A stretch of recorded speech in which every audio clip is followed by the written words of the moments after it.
We are going to talk about how we honor our moms. I used to be a brilliant parent, and then I had children, and I realized I didn't know anything about nothing. And we actually had Amber, and we thought we were brilliant. And then we had Josiah, and we realized it was just Amber, and it wasn't us at all. We're going to talk about how to honor moms today, and we're going to talk a little bit later about we do that with love and patience. Sometimes patience is a little harder than at other times, and I've been requested, they love to have funny videos, so we're going to show one here, and I'm going to show this one about patience because my mom is not here this morning, so she can't get mad. So watch us for a minute about patience with our mom. I honestly don't think I can do this. It's too hard. In order for you to move forward with your life, you need to confront this issue. Okay. Turn that up a little bit. Deep breath.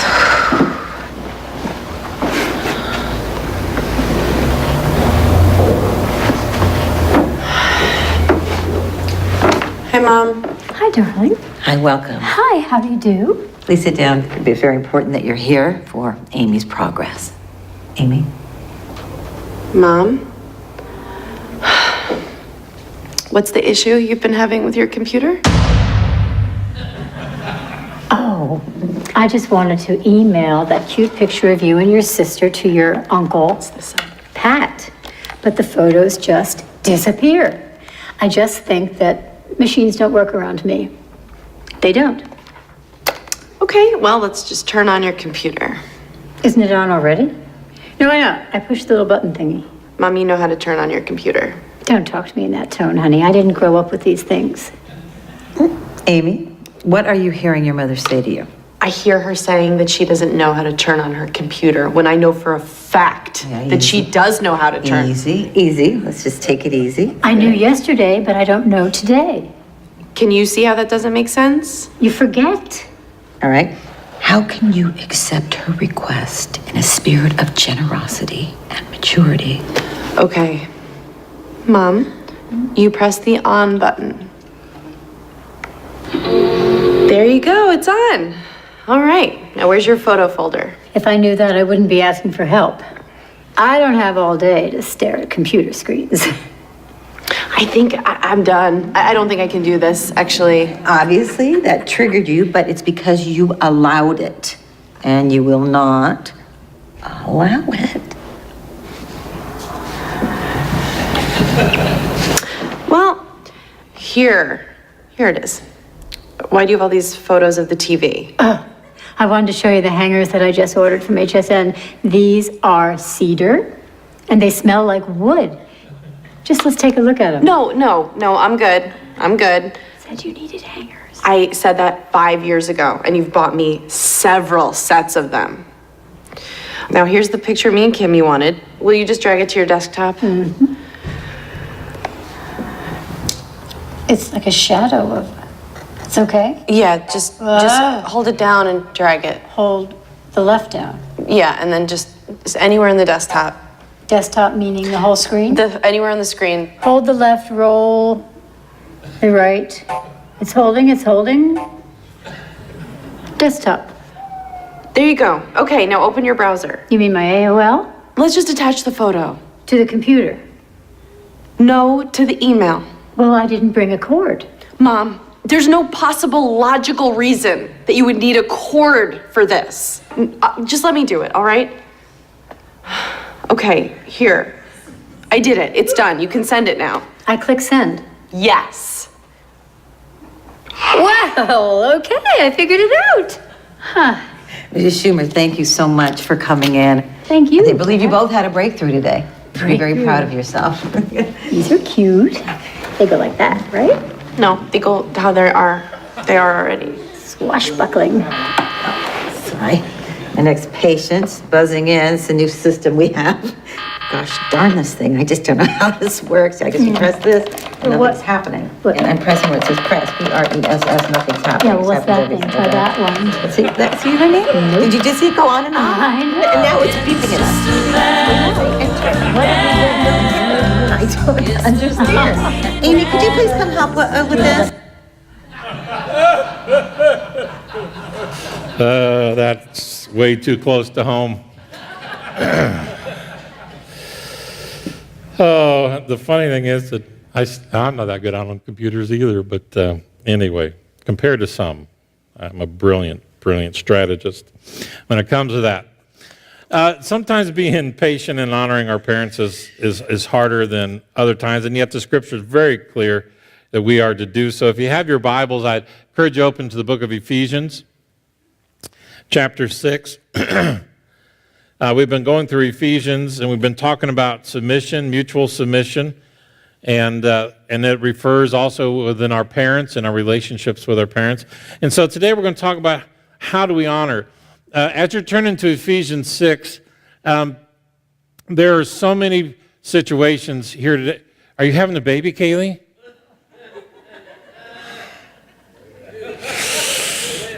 Uh-huh. Deep breaths. You'll be fine. You're not going, Mitchell? Come on. There's so many situations within a congregation like this on a day like today. For some, today is an exciting day. For some, today is very painful because mom's not with you today. And there's all kinds of reasons. And there's some here who want to be moms and haven't been able to do that, and just all kinds of situations. And it's very hard. But whether or not you're a mom and want to be one, or even moms who have lost children, which is so terribly hard to do, we are all children of some woman, right? Some woman had labor and gave birth to us. Whether they were the woman that raised us or not, there is something we can do today to honor either our biological mothers or our spiritual mothers, or the ones who took us under their wing, and that's what we're going to talk about today, is how do we honor those who have been so influential in our lives. And in Ephesians chapter 6, the first 4 verses, it says, "Children, obey your parents in the Lord, for this is right.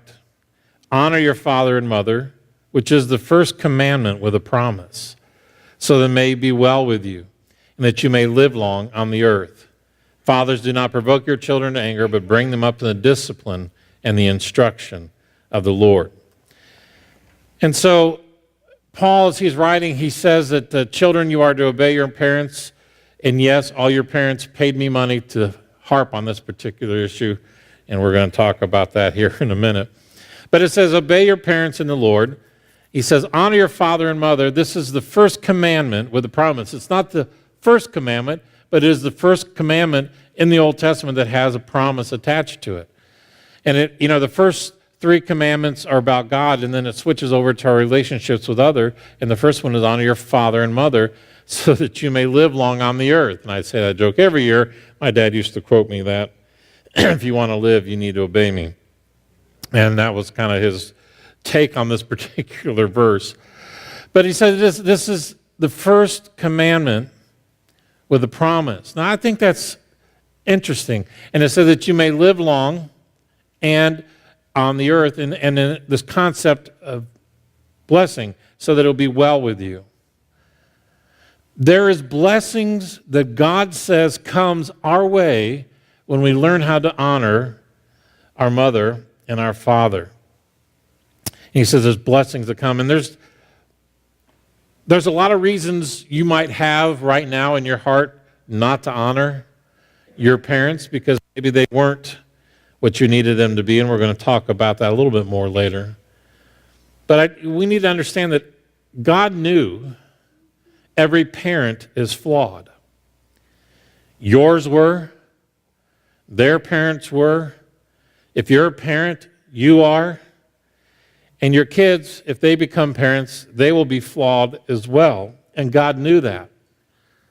And yet he still says, I want you to honor your father and mother. So it's no reason not to bring honor their direction just because they weren't perfect. Now, we will talk about horrible, abusive situations in a little bit, but there are, if not your parents, there are people in your lives that helped raise you that you can bring that honor to. I also want to share, before we get too deep into this morning, that God made you unique through their DNA, whether they were everything you needed them to be or not. You are who you are because of the combination of the DNA that they had. Psalm 139, David writes that God knit me together in my mother's womb, and he recorded every day of my life before I was born. Please hear me. No matter what the situation was that brought you into this world, you are not an accident. There are accidental parents, but there are no accidental babies. You were knit together by God himself, no matter what the situation was that brought you to this world. God knew you in your mother's womb and knit you together with your dad and mom's DNA. They may have been accidental parents, but you are not an accidental baby. You are a creation and handcrafted by God. Please hear that. So how do we honor our parents, biological or otherwise? Especially through different stages of our life. As a child, as a teen or young adult, and as an adult ourselves. First, as a child, and here's where your parents have paid me off. By obeying them. Children, you are to obey your parents. Look at chapter 6, verse 1. Obey your parents in the Lord. Now, if your parents are asking you to do something immoral, Scripture says that we are to obey God rather than men, even if it's parents. We do not do immoral things, but we are to obey your parents in the Lord. If they are not asking you to do something immoral, you need to do absolutely everything within your power to obey everything they ask you to do. And parents are going, yes. Yeah. But it's true. As I said earlier, your parents are not perfect. But God says you are to honor their position, not always the person. And that's really important. They are not perfect, and you, if God gives you the opportunity to be a parent, you are not going to be perfect either, and you are going to need from your kids what your parents need from you, and that is grace and obedience. Obey them, and it should be willingly, and it should be cheerfully. We should honor and obey our parents, and it's hard. Some of us were perfect at that growing up. I was not one of those, but we need to obey them. What about as a teen and young adult? You remember Mark Twain's line, don't you? Surely you remember. When your child become adolescent, you put them in a barrel with a knothole and feed them through the knothole. And then when they become teenagers, you seal up the knothole. That's not what we're talking about today. I don't think that's true. God made them teenagers so you wouldn't be so upset when they left. That's what that whole purpose is. Now, if you're a teenager and you're like, man, he's picking on me today, you're correct.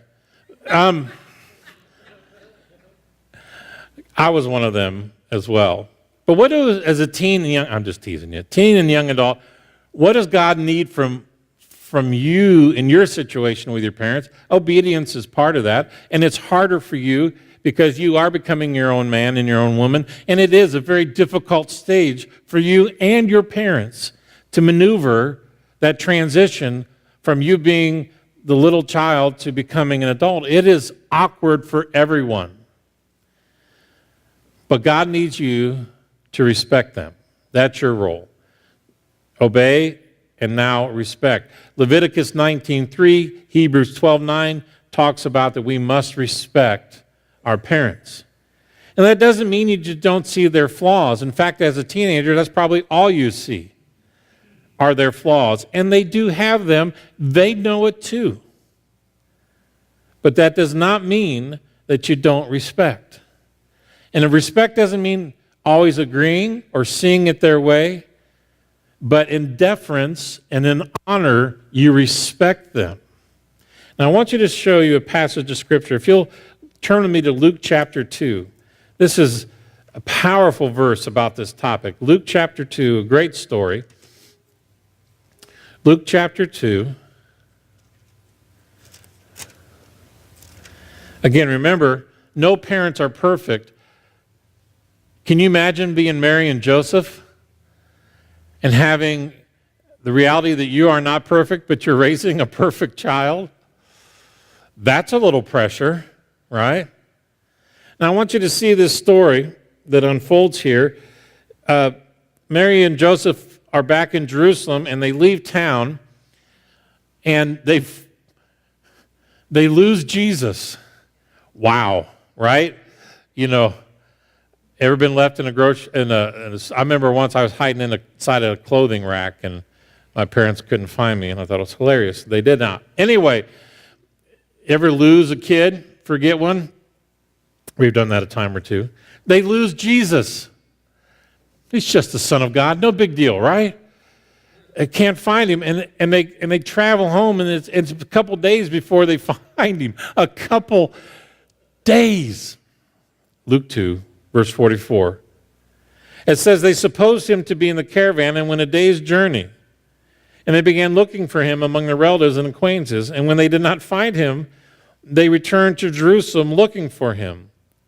Then after 3 days, God's like, all right, you're not raising my boy anymore. I'm getting new parents. After 3 days, they found him in the temple, sitting in the midst of the teachers, both listening to them and asking them questions. This, by the way, never happened to me when I got lost. They never found me in the temple teaching people. But that's where they find him. Verse 47, and all who heard him were amazed at his understanding and his answers. Okay, picture the scene. Mary and Joseph are terrified. They've lost the Messiah. Okay? And so they come hunting for him. They find him, and they get to the temple. They say, oh, he's in there. And they come to the doors, and they see all the people sitting around their boy as he's teaching them. Imagine the emotions running through you as you're terrified, right? And excited, and now angry. You know, you could have been killed. I'm going to kill you, right? One of those things. Verse 48, when they saw him, they were astonished. And his mother said to him, Son, why have you treated us this way? Behold, your father and I have been anxiously looking for you. And he said to them, why is it that you were looking for me? Did you not know that I had to be in my father's house? Okay, a little hard to be angry, right? And all this. But it says, why did you treat us this way? But they didn't, verse 50, they, mom and dad, they did not understand the statement which he made to them. They were not perfect. And so what did the perfect Son of God do to the imperfect parents when they maybe were the ones off base in this situation? And he, verse 51, Jesus went down with them, came to Nazareth, and continued in subjection to them. And his mother treasured all these things in her heart. And Jesus kept increasing in wisdom and stature and in favor with God and men. We are to respect and honor our parents, even if they may not see what we feel needs to be done. Here's a perfect example.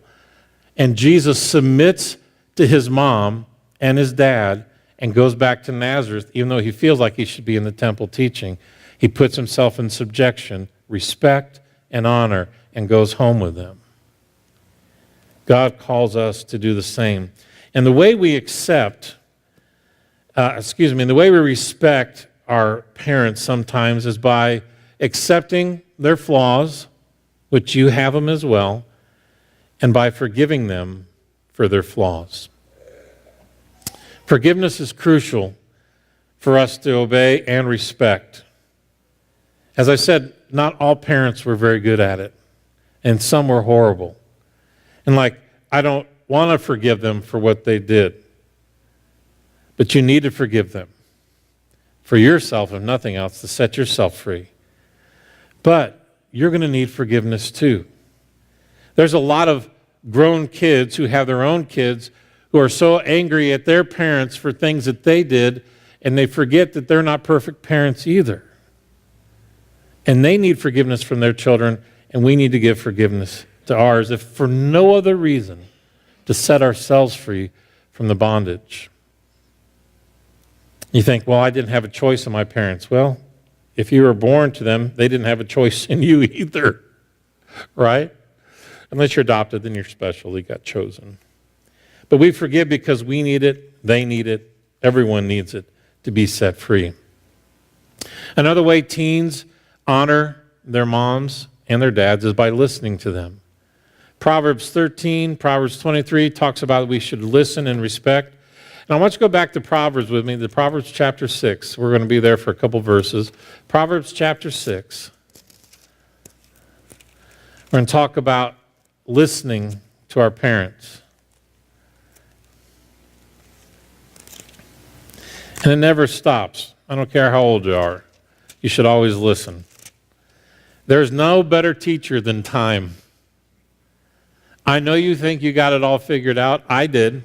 I thought I did. I didn't. And I probably think I got it figured out now. And 20 years from now, I'll realize I didn't have it all figured out here now either. There's nothing teaches better than time. And in Proverbs 6, verse 20, it says, "My son, observe the commandment of your father, and do not forsake the teaching of your mother. Bind them continually on your heart. Tie them around your neck. When you walk about, they will guide you. When you sleep, they will watch over you. And when you awake, they will talk to you. For the commandment is a lamp, and a teaching is light, and reproofs for discipline are the way of life." We need to listen to those who have gone ahead of us. There are lessons they've learned that you cannot learn until time passes, and you are wise to not have to go through what they went through. We listen. We respect them as teens and young adults because parenting is hard. It is hard to parent. And if you're not a parent yet, you'll figure it out. It's not easy. Now, what about as adults?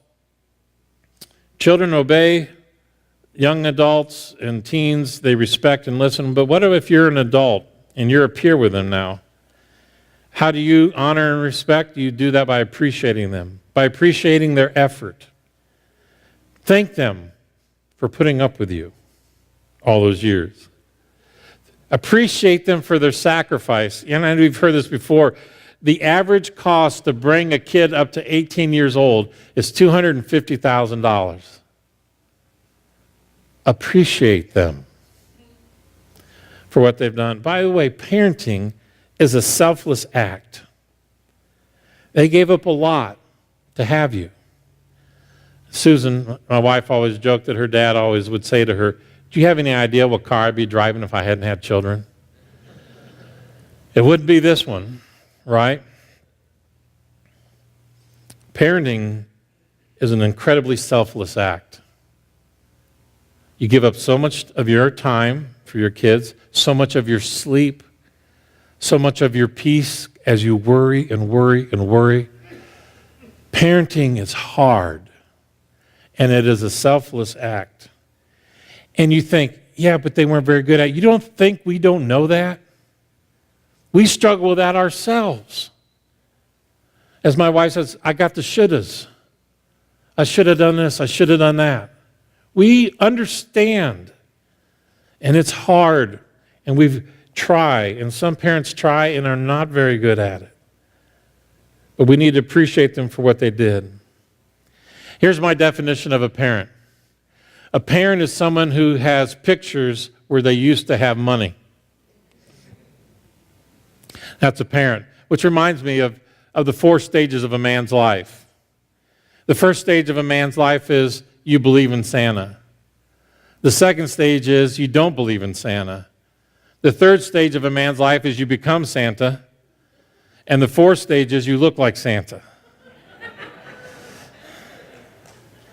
Hey! Ho, ho, ho. Today is Robert's birthday, by the way. Happy birthday, Robert Miller. Yeah. Our resident Santa Claus. No. Parenting is tough, and we need to appreciate them, even if they weren't stellar at it. Look at Proverbs 23. Flip over there with me, if you will, please. Proverbs 23, verse 25. When you appreciate them, you bring joy to them. Proverbs 23, verse 25. Solomon writes, "Let your father and your mother be glad, and let her rejoice who gave birth to you." Remember when we talked about submission, husbands and wives, and we read the passage in Hebrews 13 where it says, submit to your leaders in the church and obey them and make it a joy for them, because to do otherwise would be of no advantage to you. This is the same idea. That let your mom and your dad rejoice in the fact that they gave birth and raised you. Appreciate them. Let me tell you this, if your parents are still living today, let me give you a little insight into them. They have an intense need to know that they made an impact in your lives. You need to let them know that, especially the ones who did such a good job. And how do you do that? Number one way, you stay in touch. Stay in touch. Give them the details of your life. One of the problems of getting older, and especially if you're retired, you're not working, and you're in your mind, you're not changing the world, and you're not quite sure what to do with yourselves, there's not a lot going on detail-wise and impact-wise, and you should invest your life in them and tell them the details of what's going on and let them know how much their impact on you is now making in the lives that they are touching. Stay in touch. Phone calls, emails, visits. Stay in touch. That's how you honor. That's how you appreciate them. The second way adults can do that is providing for them. The roles reverse. We know that. In fact, this generation is sometimes called the sandwich generation because we like no, we don't like sandwiches. Because people are living so much longer now that there are many adults who still have dependent children who are also taking care of their elderly parents, and they are sandwiched in between those responsibilities. And if you think parenting is hard, parent and take care of your parents. We won't turn there this morning, but in 1 Timothy chapter 5, we are to provide for the widows and the widowers as a church if there are no children left to do so. This is how God says we honor those who've gone before us as we take care of them. And I challenge you to read 1 Timothy 5, the first few verses. And it says that the church is to take care of the widows. Now, if there are children and grandchildren, they are to do it. And part of that passage, Paul says, to give back to them partly of what they've given to you. It's part of our payback for our parents' patience with us. And not only as a church, but we are to do this for our non-biological moms. My mom, who's not here today, is my stepmom. She's not my biological mother. And yet my responsibility is still to take care of her, particularly now that my dad is gone. And there are women in our lives who are not our mothers who are our mothers, maybe more so than our biological ones. And we are to invest in them. You know, Jesus, they talk about the 7 sayings of Christ on the cross. As he's up there bleeding out and suffocating, he says only 7 things. Father, forgive them, and it is finished, and I thirst, and all these things that are going on. And one of the 7 things he says from the cross is he's worried about his mom. John chapter 19, We won't turn there, verse 26 and 27. He is up on the cross, almost dead. He looks down and he sees his mom, and he looks at his disciple John and says to John, look, behold your mother. And he looks at his mom and says, behold your son. In other words, John, I need you to promise me that you're going to take care of her when I'm gone. And Mom, let him take care of you. On the cross, Jesus is doing the commands of Scripture. Honor your father and your mother. And most believe that Joseph is dead by this time, that she had no husband to take care of her. And so Jesus, before he dies, makes sure someone's taking care of his mom. Isn't that beautiful? And John takes care of her, even though she is not his biological mother. You honor God by honoring the parents he used to create you. Few closing thoughts. What if you had horrible parents? What do we do with that? God will deal with them, particularly if there's abuse. Jesus is pretty plain on that. Those who hurt children or keep them from him, it says they've been better if they would have had a millstone put around their neck and cast into the sea. Pretty strong words. Some of the strongest words he utters are that. And some of you came from homes that no one should have to come through. And I'm not telling you should be happy with your parents if there was abuse of any kind. But some of you are carrying around some pretty heavy burdens from your parents. And I'm not saying this lightly, and I'm not saying it's easy, but I'm saying you need to find a way to release that. I know it's hard, but to not to deal with it is to let them to continue to control you, and sometimes even from their graves. They still have control over your life. By holding on to that anger, they still have power over you today. Don't let them do that anymore. One man said, you either talk it out or you'll take it out on somebody else. And if your parents are alive, maybe it's time to be honest with them and say, look, for me to be healthier as a parent myself or just as a human being, and for us to forge a new and better relationship than we've had, I need to be honest with you about my feelings about how you treated me when I was a kid, and see if you can't work it out. You should be in Proverbs right now. Go back to Psalm 27. I want everyone to see this. This is the last verse we're going to look at. Psalm 27.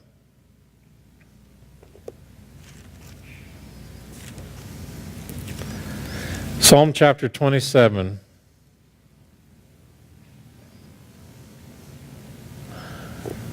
This is such a beautiful promise for those of you who are in this kind of situation.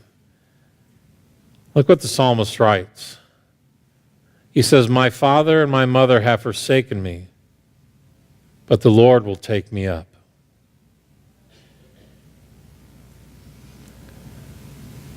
Parenting went wrong somewhere here for David and was forsaken. He says, but the Lord will not forsake. He will take me up. And if you trust him, he can help you let go of some of that pain that you have. But some of us here have great parents and had great parents, and we need to let them know that. 5 things I ask you to do today as a response to this message. Number 1, children, we all are, live well. I thought about, what do I want more than anything else from my kids? I want them to live well. I want them to be God's people, God's sons, God's daughters. That would be the greatest honor they can give me, is to live well in the time that they have. That's what I want more than anything else. I don't want them to buy me a house. They can get me a new car, but they don't have to. I kid you not, I just want them to live well. Number 2, I want them to engage life. You need to engage life. That is a very beautiful, politically correct way of saying get out of their house. Yes, your parents also paid me for that. Engage life. Grab it. Become the adults your parents are. Move the next generation. Grab a hold of the gospel message for you and your family if the Lord gives you that, if not for your job and your career, and engage life. There is nothing more satisfying to me than to understand that my kids don't need me very much. That is my victory. Engage life. Children, don't waste it. They have spent a lot of time, money, effort, lack of sleep, and everything else for you to engage life and to live well. Number 3, there's one way to spell love to a parent, and that's time. T-I-M-E. Give them some time. They sure gave you plenty. Number 4, be patient with them, because they most certainly were with you. I laughed about the computer thing the first time I saw that because I've lived that many times. And there are times when my patience wanes. And I'm thinking, hang on. How many times over and over and over again were my parents patient with me for the same stupid thing as a kid? And I can't give them some time now? Shame on me. Give them some time and be patient with them. And number 5, if God gives you the opportunity to have children, then one of the greatest honors you can give your parents is be a better parent than they were. And if your parents have any integrity at all, they'll be excited if you're better than they are. That was one of my dad's best goals, is that he was going to break the cycle of the house that he grew up in. And so he came into his marriage and made some changes. And I remember him talking to me about this as an adult, that how much better he felt we were at being parents than he was. And he was so excited about that. And he says, I hope your kids are even better. If God gives you the opportunity, you want to honor your mom and dad? Be great parents. And that happens with the gospel first. Worship team, come on up if you will. And I want to speak today, in closing, again, even if you're not a biological parent, all this still applies. There are so many young men and women who need spiritual men and women in their lives to invest in them for the next generation, to bring the gospel into a world in a real and in a significant way. You already know who some of those kids are that need somebody. Be that somebody. Be that someone. Maybe you need to adopt. I just may have spoke to somebody. There are so many kids that need love, whether they're your biological ones or not. Make an impact. And I beg you, if your parents are still alive, reach out to them today, even if it's been a very long time, and do what you can to honor your father and your mother. If you're ready to give your life to Christ, we offer the invitation as we close in song. Let's stand. Oh, Father, just move in our hearts today. Help us be the sons and daughters that we need to be, to honor those in our lives who invested so much. And Lord, may we pass that even better down to the next generation, Lord, so that your gospel will always have strong proponents. So we ask this in Jesus' name. And everyone said, amen.